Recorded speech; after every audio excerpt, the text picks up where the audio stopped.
Kebakaran yang terjadi di Jalan Kiai Haji Ashari Lorong Famili Setia, Kelurahan Tujuh Ulu, Kecamatan Seberang Ulu 1 Palembang, Selasa 7 November 2023 malam kemarin, masih menyisakan kesedihan warga yang rumahnya habis terbakar.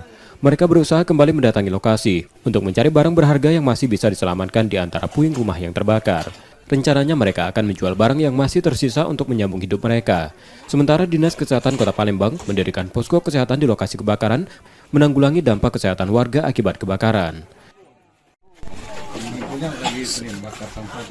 Belum tahu. Jadi kami sudah koordinasi dengan LED Polda Sumsel untuk informasi awal titik apinya kami belum bisa memastikan.